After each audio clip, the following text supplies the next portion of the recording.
October 2025.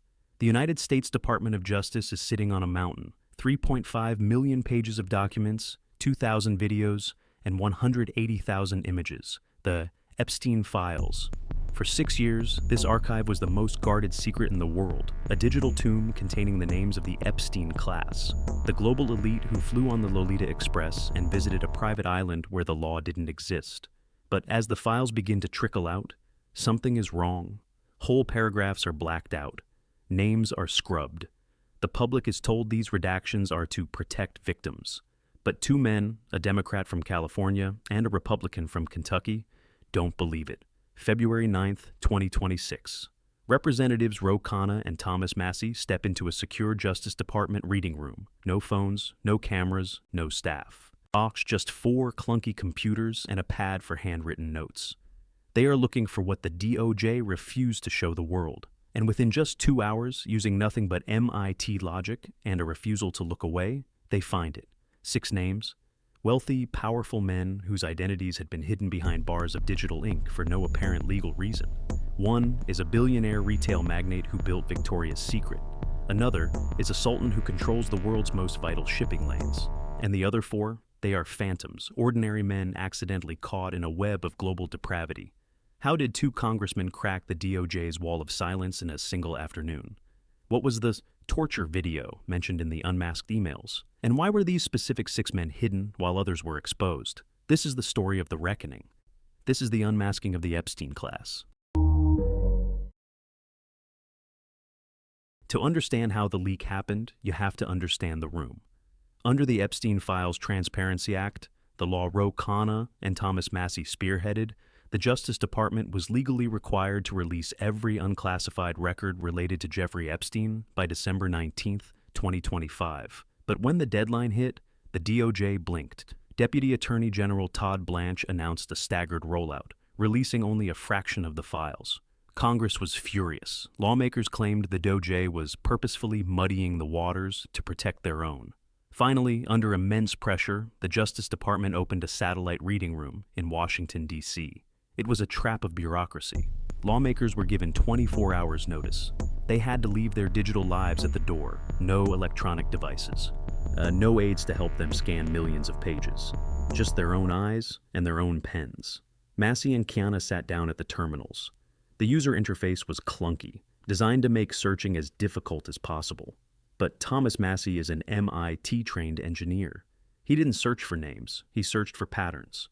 He looked for the gaps where the redaction algorithm had failed. He found a document from 2019. In the version the public saw, it was a wall of black.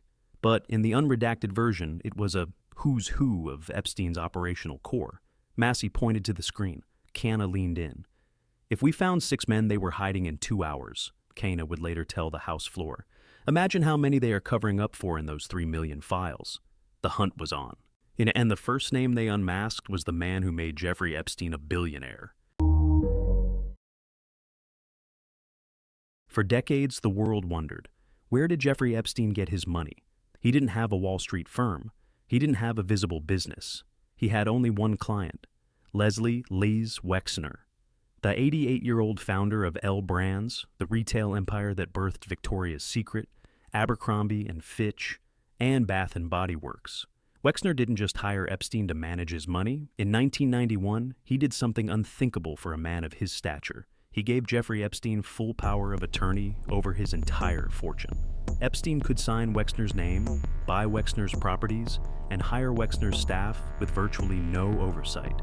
In the eyes of the FBI, this wasn't just a business relationship. When Khanna and Massie viewed the unredacted files, they found a 2019 FBI document written just 5 days after Epstein's death. In it, the Bureau had labeled Les Wexner as a co-conspirator in the child sex trafficking investigation. Wexner's legal team was quick to react. They claimed that in 2019, federal prosecutors told them Wexner was merely a source of information and never a target. But the files told a more intimate story.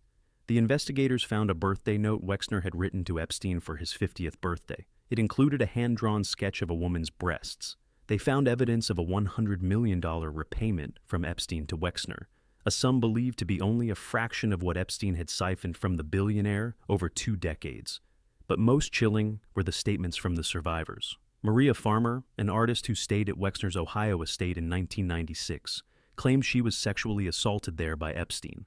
Virginia Giuffre, perhaps the most famous of Epstein's victims, alleged in court documents that she had been trafficked to Wexner himself, an allegation Wexner has vehemently denied, stating he never met her. Wexner claims he severed ties with Epstein in 2007, but the newly unmasked files show they were communicating as late as June 2008. The DOJ had tried to hide Wexner's label as a co-conspirator from the public, claiming limited evidence. But for Ro Khanna, the fact that the FBI even used that word changed everything. It meant Epstein wasn't just a lone predator. He was a tool used by the most powerful men in America to facilitate a lifestyle of absolute impunity.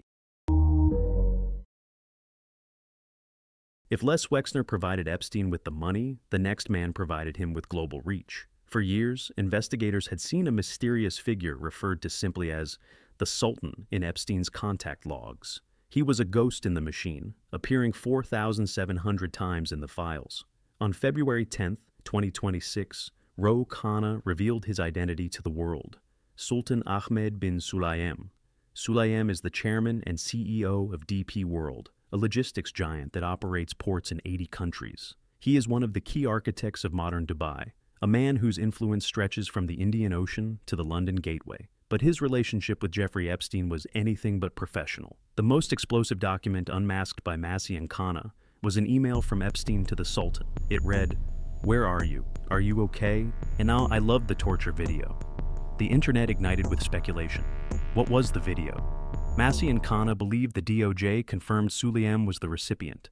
Some investigators suspect the email refers to a gruesome 45-minute tape that had been smuggled out of the UAE around that time. It showed a member of the UAE royal family, Sheikh Isa bin Zayed Al Nahyan, brutally torturing an Afghan merchant in the desert with cattle prods and a wooden plank with protruding nails. If Epstein was loving videos of human suffering, it revealed a darkness that went beyond sexual deviance. The emails showed that even after Epstein's 2008 conviction, the two remained trusted friends. They discussed sexual conquests. They raided female Russians delivered to Sulayem's yacht. Sulayem even helped arrange for one of Epstein's masseuses to be trained at a luxury hotel in Turkey to provide better experiences. In exchange, Epstein was a high-level lobbyist. He shared the private email addresses of UK government ministers with the Sultan to help push through multi-billion-dollar port deals. The fallout of this unmasking was instantaneous. Within hours of Ro Khanna reading his name on the House floor, the Dubai government media office announced that Sultan Ahmed bin Sulayem had resigned as CEO of DP World, effective immediately. International investment groups in Canada and the UK immediately paused future ventures with the company. The Sultan was visible at last, but he wasn't the only one.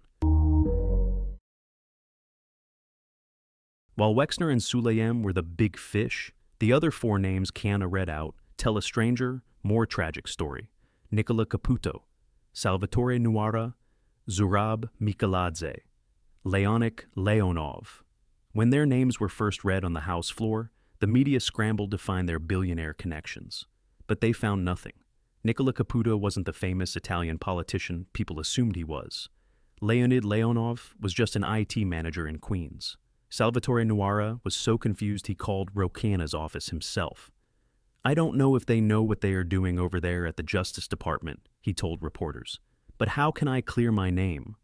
The DOJ's explanation was almost insulting in its simplicity. They claimed these four men had nothing to do with Epstein or Maxwell. They appeared in the files only because they were part of a photo lineup assembled by law enforcement years ago. This is the AI slop of government bureaucracy. Because the DOJ used an algorithm to redact the files, and because they were in a rush to meet the deadline, they accidentally grouped these ordinary men with the predators of the Epstein class. By redacting their names in the public version, the DOJ created a Streisand effect. They made it look like they were hiding billionaires, when in reality, they were just hiding the fillers of a police investigation. But the damage was done. Leonid Leonov had to explain to his family and his employers why his name was being linked to a child sex trafficker on the floor of the U.S. Congress. They have failed to protect survivors, created confusion for innocent men, and have protected rich and powerful abusers, Khanna posted on X. This was the core of the problem. The DOJ's obsession with secrecy didn't just hide the guilty, it weaponized the files against the innocent. How did this bipartisan alliance even happen? In a Washington that can't agree on the time of day, how did the Epstein Files Transparency Act pass the House 427-1?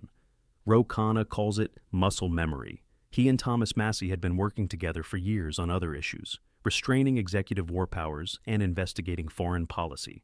They built a foundation of trust that allowed them to tackle the most radioactive subject in American politics. They faced immense pressure. President Trump was reportedly campaigning and threatening people to keep the files sealed. The FBI was scrubbing records months before the law even passed. But the lawmakers used a rare legislative maneuver, a discharge petition. They bypassed the committees and forced a vote. They proved that when it comes to holding powerful predators accountable, then the modern FDR coalition Khanna dreams of actually exists. They aren't done. The unmasking of these 6 names is just the first layer of the onion. Khanna and Massie have discovered that many files were already redacted by the FBI's before they even reached the DOJ. They are now pursuing subpoenas for Attorney General Pam Bondi and top bureau officials. They want to know why names of politically exposed individuals were hidden in violation of federal law. There are still an estimated 3 million pages that the public has not seen.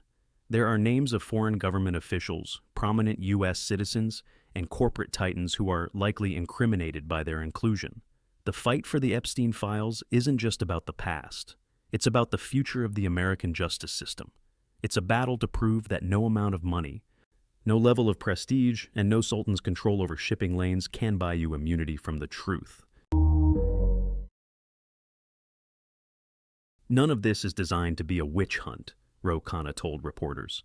What Americans want to know is, who are the rich and powerful people who went to this island? Did they know that underage girls were being paraded around?